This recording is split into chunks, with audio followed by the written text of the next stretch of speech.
Hey guys, welcome to घर बगीचा। मैंने अपनी लास्ट वीडियो में बताया था कि मैं जो नेक्स्ट वीडियो लाऊंगी वो लाऊंगी विंटर केयर पे। तो आज का वीडियो हम जो है वो हम बात करने वाले हैं विंटर केयर पे। सर्दियों में हमें पौधों की देखभाल कैसे करनी चाहिए। तो जो परमानेंट प्लांट्स हैं, जो ऐसे प्लांट्स हैं जो डॉर्मेंसी में चले जाते हैं सर्दियों में, या जो विंटर्स के प्लांट्स हैं जो आप विंटर्स में अपने घर पर लाते हैं, तो इन सब की देखभाल हमें कैसे करनी है, आज हम इसी पे थोड़ा डिटेल में बात करेंगे। तो चलिए आज के वीडियो की शुरुआत करते हैं। तो विंटर में क्या होता है कि जो प्लांट्स हैं, बहुत सारे पेड़ पौधे हैं, वो डॉर्मेंसी पीरियड में चले जाते हैं। यानी कि उनका एक तरह से हाइबरनेशन पीरियड शुरू हो जाता है, ये टाइम शुरू हो जाता है। इसका मतलब ये हुआ कि पेड़ जो है एक तरह से रेस्ट अपना करते हैं, या आप कह लीजिए कि सोने का समय है ये प्लांट्स का। वो ज़्यादा काम नहीं करते हैं अपनी ग्रोथ के ऊपर। तो ये वक्त में प्लांट्स आपको बहुत डल लग सकते हैं, ग्लूमी लग सकते हैं, या बहुत सारे प्लांट्स आप देखेंगे जो अपनी पत्तियों को झाड़ देते हैं, पत्तियां पीली पड़ने लगती हैं और पत्तियां जो है पेड़ों में से कम होने लगती है। तो उतना वो अपना ना ही तो अपना खाना बनाते हैं, ना ही इतना फोटोसिंथेसिस करते हैं, तो इतनी लीव्स की वैसे भी ज़रूरत नहीं होती। तो वो अपनी पत्तियां जो काफ़ी पत्तियां हैं, पुरानी पत्तियां पीली होकर के अपने आप ही झड़ जाती है। तो ऐसे में प्लांट को देख के आपको ज़्यादा चिंता नहीं करनी है कि आपके प्लांट को क्या हो गया है, या ये पीली पत्तियां होकर के क्यों झड़ रही है। ये जो भी पीली पत्तियां हैं, वो आपको जब मौसम आएगा फिर से मार्च अप्रैल का मौसम आएगा, फिर से ये जो है ग्रो हो जाएंगी। तो इस तरह से हमको इस बात की चिंता नहीं करनी है। इस वक्त जो है पेड़ पौधे आपके वो डॉर्मेंसी पीरियड में चले जाते हैं। तो कुछ जो पेड़ पौधे हैं वो अपनी सारी पत्तियां भी झाड़ देते हैं, कुछ पेड़ पौधे कुछ पत्तियां झाड़ते हैं, और कुछ की ग्रोथ बिल्कुल स्लो हो जाती है। तो इन पेड़ पौधों को देख के आपको ये नहीं घबराना है कि पेड़ हमारा मर रहा है। कुछ पेड़ ऐसी हालात में भी चले जाते हैं जो बिल्कुल ही पत्तियां गायब हो जाती है, और आपको लगता है कि अब ये पेड़ शायद फिर से पता नहीं आगे ज़िंदा भी रहेगा या नहीं, या मर चुका है। तो ऐसा नहीं करना है, उसको वैसे ही रहने देना है जैसे वो है, और कभी कभार पानी दे देना है, क्योंकि पानी की रिक्वायरमेंट भी अब बहुत कम हो जाती है। जैसे कि हम भी अगर आप देखेंगे तो सर्दियों में पानी कम पीते हैं, या हमारी पानी की जो रिक्वायरमेंट है वो कम हो जाती है। वैसे ही प्लांट्स के जो पानी पीने की रिक्वायरमेंट है, लेने की रिक्वायरमेंट है, वो कम हो जाती है। तो हमें पानी हमेशा उस जो ऐसे पौधे हैं जिनका बिल्कुल पत्तियां झड़ गई है, जो आपको लग रहा है कि बिल्कुल ख़त्म हो चुके हैं, उनको आपको पानी देना है, लेकिन कभी कभार उनको पानी दे देना है कम मात्रा में। तो ये चीज़ हमें ध्यान रखनी है। और पानी क्योंकि हम ज़्यादा देते हैं तो इससे क्या होता है कि फंगल इन्फेक्शन होने का भी डर रहता है।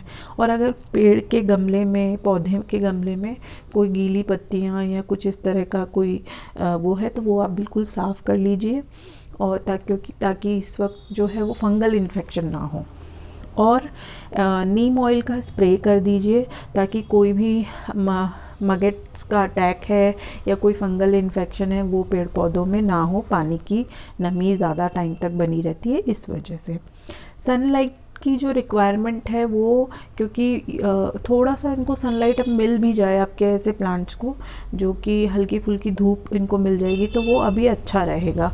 क्योंकि सर्दी का वक्त है तो इनको हल्की फुल्की धूप मिल जाए, या आप इनको ऐसे शेडी एरिया में जहाँ पे ब्राइट सनलाइट आती हो, डायरेक्ट इनको भले ही ना मिल रही हो पर सनलाइट पूरी आती हो, और दीवार हो, अगर 3 तरफ या 2 तरफ दीवार हो, वहाँ पे आप इसको रख दें। तो क्या होता है कि जो ठंडी हवा जो चलती है उससे थोड़ा बचाव हो जाता है। ठीक है, तो ये आप कर सकते हैं। तो जहाँ पे बहुत ठंडी ठंडी हवा चलती है रात में या दिन में भी, कहीं जो हमारे ऐसे जगह है जहाँ पे ठंडक बहुत रहती है, तो वहाँ पे रख दीजिए। और ऊपर की पेड़ के पौधे के ऊपर अगर शेड हो तो और भी अच्छा है, ताकि जो ओस की बूंदें गिरती है फॉग होता है वो इस पे ना गिरे।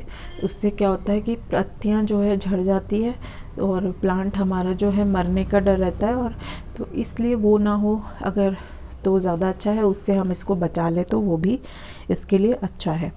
एक मैं आपको ये मेरा स्नेक प्लांट की मैंने जो इसकी लीव है वो काट के लगाई थी अभी कुछ 20-25 दिन पहले, सर्दियों में ही जब हल्की ठंड पड़ना शुरू हो गई थी। और देखिए इसमें ये जो रूट्स हैं, ये एक रूट इसमें निकल गई है। मैंने जस्ट अभी ऐसे ही जब मैं देख रही थी तो मैंने सोचा इसको देख करके चेक करती हूँ, और देखिए इसमें एक अच्छी ये रूट निकल गई है।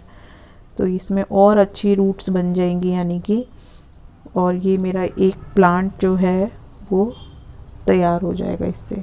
मैंने और भी एक लीव को काट के 3 हिस्से करके वो लगाए हुए हैं अभी,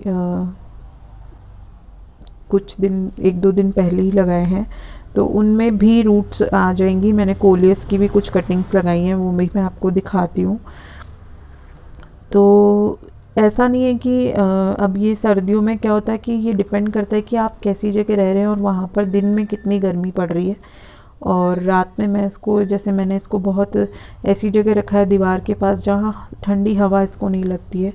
ये मैंने कुछ एक पत्ती को काट के उसके 3 पार्ट करके स्नेक प्लांट की ये लगाई हुई हैं, और कुछ कोलियस की कटिंग्स लगाई हुई हैं, ये देखिए। तो इनमें भी जब रूट्स आ जाएंगी तो इनके क्या रिज़ल्ट रहते हैं वो भी मैं आपको दिखाऊंगी।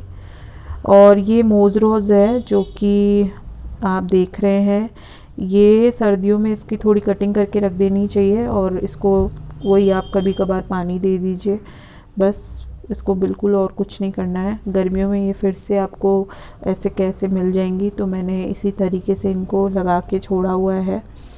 थोड़ी बहुत मैं इसकी कटिंग कर दूंगी और फिर ये गर्मियों में फिर से मुझे ऐसे कैसे तैयार मिलेंगी।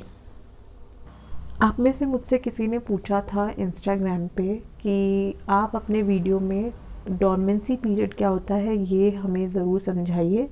तो डॉर्मेंसी पीरियड पेड़ पौधों के लिए वो होता है जब पेड़ पौधों का जो लाइफ साइकिल है उसमें ऐसा पीरियड जहाँ पे उनका ग्रोथ और उनके विकास उनका बिल्कुल या तो रुक जाता है या उसकी बहुत स्लो हो जाता है। तो इस पीरियड को हम हाइबरनेशन पीरियड या हम डॉर्मेंसी पीरियड कहते हैं। तो आई होप कि मैंने आपके सवाल का जवाब अच्छे से दिया और आपको अच्छे से समझ में आया है। अब हम बात कर लेते हैं फर्टिलाइज़ेशन की। तो फर्टिलाइज़ेशन कब देना है, फर्टिलाइज़ कब करना है और कब नहीं करना है ये हम जानते हैं। जो पौधे टोटली डोर्मेंसी पीरियड में चले गए हैं या जो जिनकी ग्रोथ ऑलमोस्ट रुक गई है उनको हमको फर्टिलाइज़ नहीं करना है। अगर फिर भी सरवाइव करने के लिए उनको कभी आपको थोड़ा बहुत फर्टिलाइज़र देना है तो लिक्विड फर्टिलाइज़र आप दे सकते हैं, वो भी 20 दिन में एक बार या महीने में एक बार, और जो क्वांटिटी आप पहले दे रहे थे उससे आधी क्वांटिटी में देना है। बल्ब प्लांट जो हैं उनको आप ऐसे ही रहने दीजिए, अगर वो डोर्मेंसी में चले गए हैं तो कभी कभार पानी दे दीजिए, वरना उसको ऐसे ही पड़ा रहने दीजिए, और वो आपका जो प्लांट है वो मार्च अप्रैल में फिर से ग्रो कर लेगा। तो आई होप कि आपको मैंने सारे पॉइंट्स क्लियर कर दिए हैं, और अगर ऐसा कोई सवाल है तो आप मुझे कमेंट्स में ज़रूर बताइए, मैं उसका जवाब ज़रूर दूंगी। आज के लिए इतना ही, बाय बाय।